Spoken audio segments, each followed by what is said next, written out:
We are talking about how music evolves with you, your art, your brand, everything. It's all who you are, right? So, certainly and hopefully, you evolve as a person, and therefore, everything that you create has to evolve with you. If it's not, you're denying yourself, you're holding your own art back. You're going to be in conflict with yourself, right? So we need to allow, which means reassessing, re-examining, seeing, checking in with ourselves. Like, where am I now? Where am I now? And allowing for yourself to allow your art, your music to continually evolve with you. Just as an example, I have an artist who's completed Compass, my Compass 6-month artist development program. They had an EP and music that they wrote already a year ago with a label, and they've left the label and they've changed their management. And so here they have art that they completed quite a long time back. Well, it's not a long time back. And a year is actually quite average to complete an album and have it come out while you're already now touring or writing another album. Like, that's very normal, a year actually. But so they have this project that they've completed over a year ago that's going to come out now. And they're already writing the next album. Things that they gained from Compass affected the brand and the world that they built from the last material, from the last album and project. But emotionally, they are in such a different place. They've changed their entire team. They left the label. They moved. They're in a new relationship. So much in their world has changed. Of course, what they're writing about is going to change. What they represent, I mean, the core of who you are, your core archetype and archetypes, they don't change. But we have 12. 3 are your main brand. Like, my brand is represented by 3 main archetypes, and the others are back burner. Some is my private life.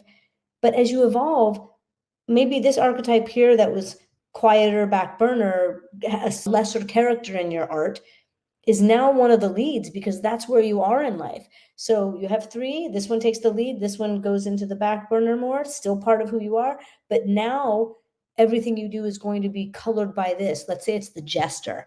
I am so in my comedic, everything's funny, like I'm playful with everything, like I got like, if maybe that's where you're at now. So your art is going to reflect that so strongly that the tone of your music videos, the content and stories that you're telling are going to be really now influenced by the jester in you. So that's how we evolve. So this artist, the world building for this project is here. Now they've had all these life changes.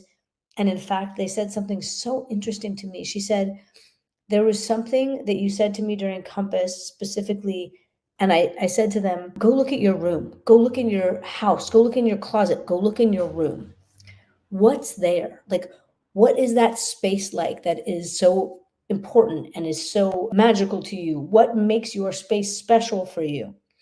And for them, what they said, which was so interesting, I'm not going to give away their whole story and brand, but they said that. And when I started looking inward at the intimacy of my space, it made me recognize like what I want to say and how I want to say it and how I want to share it is shifting. So this project is colored by where they were. They've had so many life experiences. The new project and the awareness of the things that we worked on in the Compass and the artist development is now shifting the next project. They're like, the next project is already so different, lyrically different. The visuals are really changing. That's how you let things evolve. And we need to let them evolve. We need to let your music and your art evolve because you evolve as a person. How do you not let a marriage or a divorce or motherhood or parenthood not be expressed? Like, it would take a lot of work to not allow yourself to express where you are now in your life. And that work, that force is someone saying, oh, but my audience expects this of me, so I have to keep doing that. That is you trying to maintain the status quo and say, well, that was successful before, so I better do that again. Number one, you don't know that it will be successful again. But maintaining the status quo is not the creative's job. It's actually not the human's job. The human's role is to create and create and create and evolve and evolve. So allow your work to evolve with you. Examine where you are again in life. Like, what's happening in my world now that that matters to me? What do I need to speak about today? I think Melanie Martinez, who is just an extraordinary, really extraordinary creative, her imagination and what she builds and the world she builds is truly her own. And you could see from her albums, literally, she went from kindergarten and pre-K, then she went K through 12. She took, like, I'm going to take you through my childhood and through yours and middle school and high school. And then this latest project is grown, is the mature. Oh, we're out of school. This is the mature me. And the lyrical content and the actual whole persona she created for them are so different.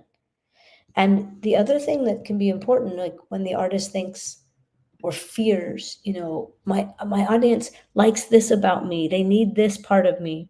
Remember that your audience evolves too. They evolve as people, and a whole new audience can find you that didn't know you from before. So sometimes when you evolve, you might lose some people because you're not literally growing in the same direction as people.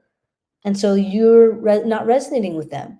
But then a whole nother group of people who didn't know who you were yesterday find the project that you're doing now and like, I love this artist so much. They're amazing. They're like, they resonate with where you are now. So don't be afraid of letting your music, your art, your content, and everything really grow with you. Your message is going to change as you grow. It's a really good thing. If you try to box yourself in to the past, you are going to feel stuck. You'll get stale. So don't be afraid to experiment, to allow the influence of another musical genre play a role into your music. You will feel stuck if you are forcing yourself to try to be the person you used to be, because nothing in this world stays the same. Everything changes, grows, evolves, dies, is reborn. So it's a forcefulness. It's a forcefulness to try to maintain the status quo. I listened to Latin music, nothing but Spanish music for 2 years. How could that not influence the next song I write or the music I make? I listened to Latin music literally for 2 years. I listened to Indian, Hindustani, Bollywood, Carnatic music for years. It inspired an entire album. Of course it did. So what becomes, instead of, I would say, a genre, like allowing whatever you love in any style of music become a part of a layer and an ingredient of your music is what's going to make your next project interesting. And I'll tell you, as a voting member of the Recording Academy, when I listen to all the albums for Album of the Year, there have been years when literally the artists are in totally different genres, but they all sound alike. And it's unbelievable to me because it's actually just showing me that everyone's just being influenced by trends, and a lot of the same producers or the same writers are working on lots of projects, so people know what everyone's up to. And it was kind of like one year, I just remember there was like a lot of, I'll say, jazz influence in a bunch of stuff, and maybe there was a little bit of like a trap or a hip hop thing going on. I'm like, how do all these artists in completely different lanes sound alike? That's not a good thing, not at all. The artist Ren is blowing my mind because, as an artist should, they are the trendsetter. They're doing things that are very special and unique, and so something only that they can do. And it's all their talent, skill, the songwriting style. It's all there. That's making me go, oh, I'm so interested in this. I'm so intrigued by this. And they allow their lyric and their story to evolve with their own humanity. Your fans will appreciate your evolution. New fans find you along the way because as you change and what you share changes, a whole new audience can find you. Your approach to your songs and songwriting gets to evolve. Artists who don't change are forcing yourself to be stuck. So you're boxing yourself in by a choice. Don't make that choice.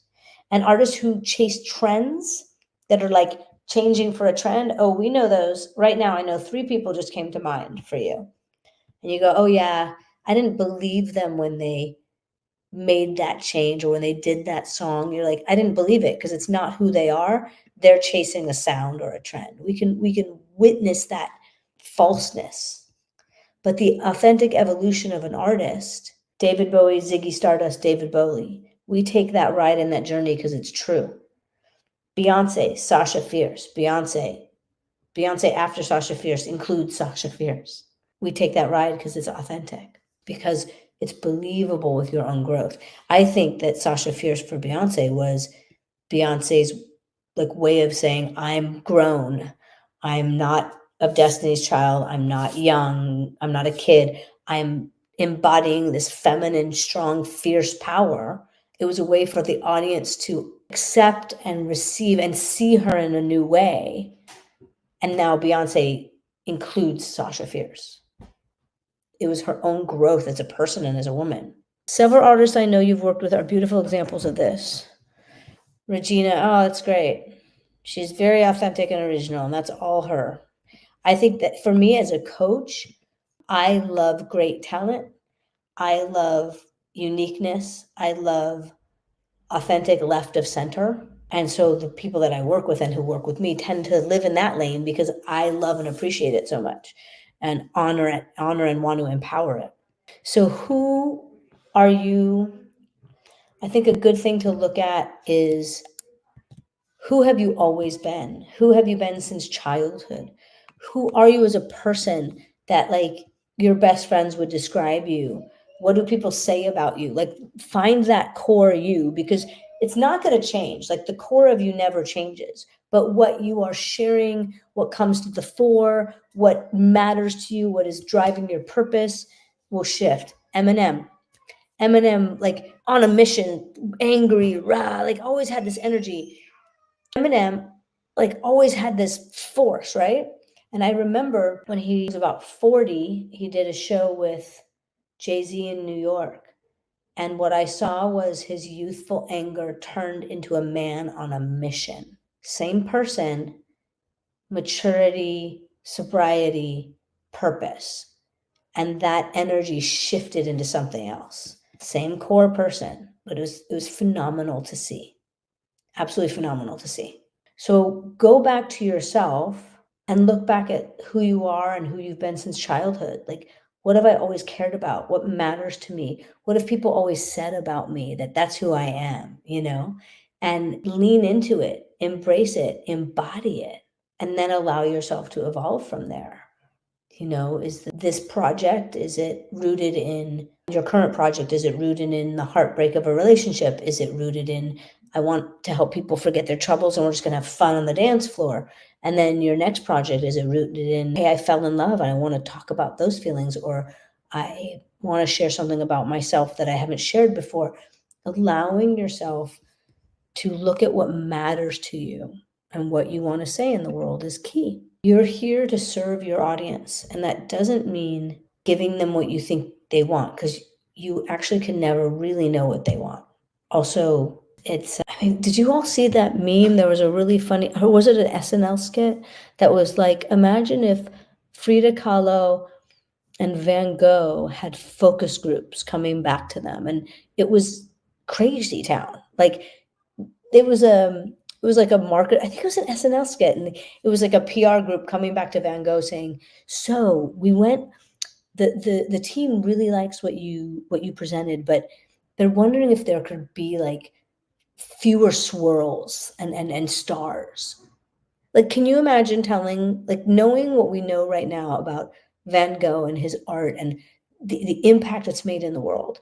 If he thought, oh yeah, I think they don't like the swirls, I'll do something else, we wouldn't have Van Gogh.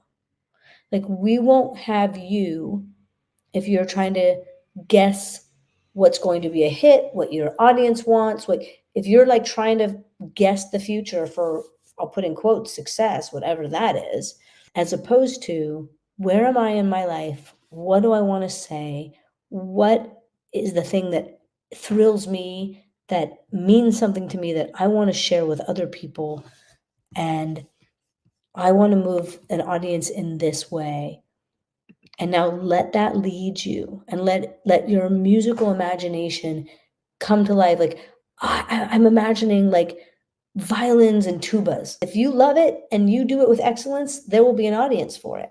And so this is what I want to really encourage everybody to do, which is to allow yourself to bring to life the imagination that you have for your art and allow yourself to grow and evolve. Like take risks and experiment.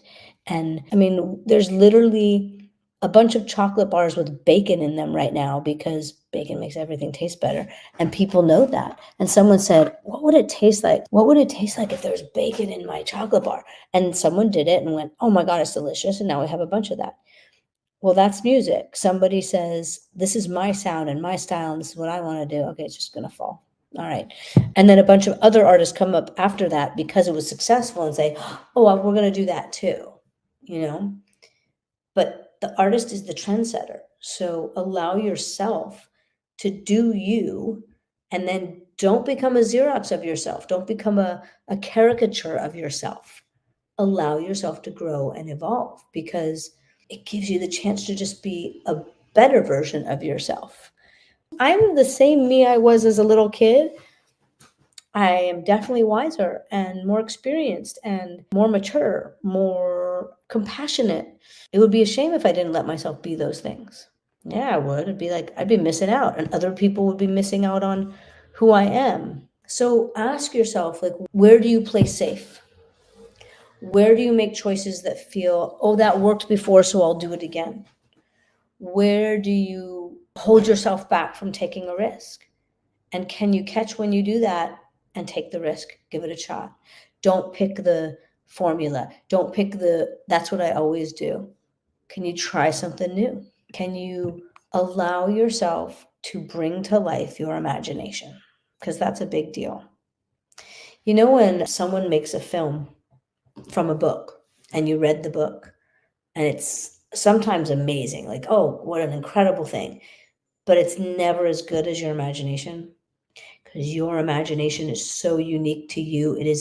Your imagination is designed to thrill you the most. So can you take the imagination that you have for your art, for yourself on stage, for your costume and your visuals, and actually just go for it? You go for it. Can you do the thing?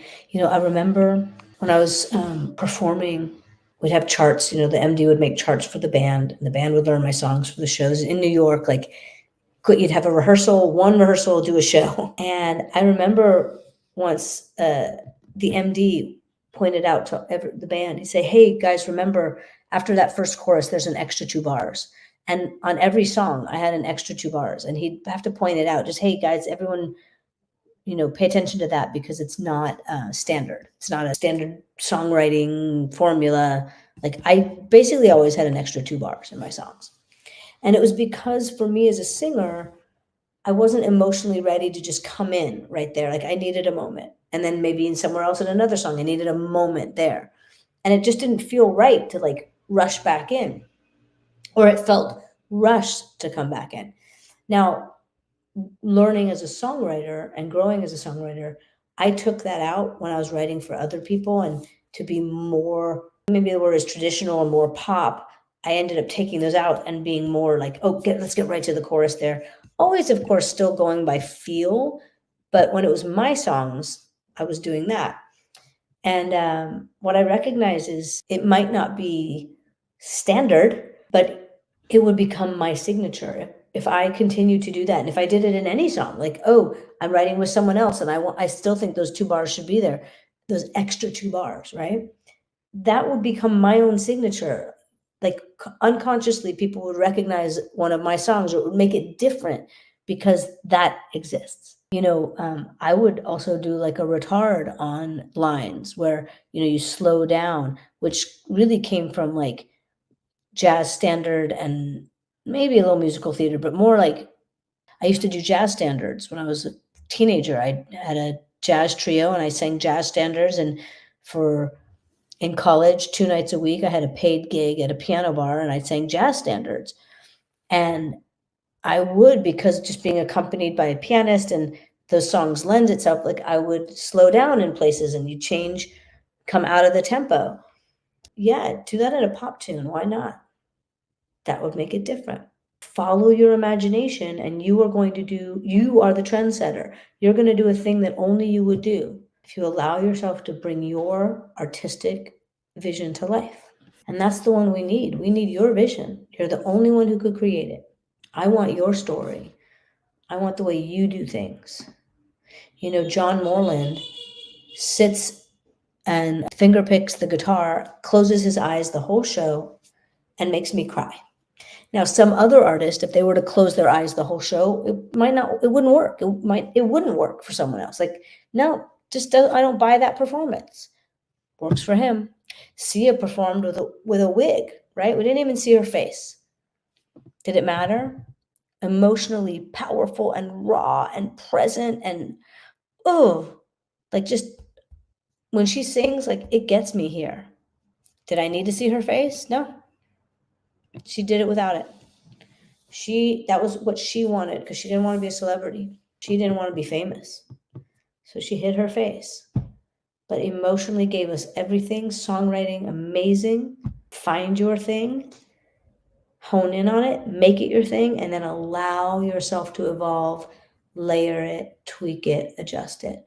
You don't change at the core of who you are, but aspects and elements will grow and come to the fore and take the back burner because you're a human being and you grow. I'm a parent of 3-year-old children. Do you know how much I've changed in the last 3 years? Oh my goodness, thank goodness I've changed. I've changed in the absolute intention of being a better person and better parent. I've changed. I've worked on my own emotional intelligence, my own emotional regulation. I'm a really strong coach, and I'm like, how can I be a great coach to my kids? And how also can I not coach them and just give them space to be? I've learned so much being a parent, and it's changed me. Again, thank goodness it's changed me. So how would that change show up in the way I work with people? How would that change show up in songs that I would write? Ella Vos wrote songs of motherhood. And in the pop world, it could be like, I don't know, would that be popular, right? There's a lot of parents in this world. Why wouldn't it be? There are so many people that would relate to the experience of being a parent. Why wouldn't that be received? That's the story many people need to hear. There are people who many people who say to me, oh, I feel I'm too old to be a singer. I'm like, you know that there are more people on this planet over the age of 50 than there ever have been before. They want to hear music. They're not all listening to mainstream pop. They want to hear stories they can relate to. Write your story. We want to hear it. There's an audience for everybody. So to me, the key of this is to start with who you are and finding out about, like, who am I and what do I want to say in the world, and never losing that core of your expression, the way you want to say things, and then allowing the way you want to say them to change, because they will. Because they absolutely will. I'd love to hear from you. DM me, send me some messages here. I'd love to hear, like, if there are topics you'd like me to discuss. If you want to look at ways to go into yourself and start to ask yourself these core questions about who am I and how can I bring my vision out, I would say 2 things. 1, check out my Navigator course. It's got fabulous prompts to help you dive into yourself, and it's a taste of my 6-month artist development program, Compass. And we're just opening the doors right now for applications for our July program. So check out Compass if you are a pro and emerging artist. Ask me questions, DM me, and join me for more lives. I appreciate you so much. Thanks for sitting with me and talking with me today and listening.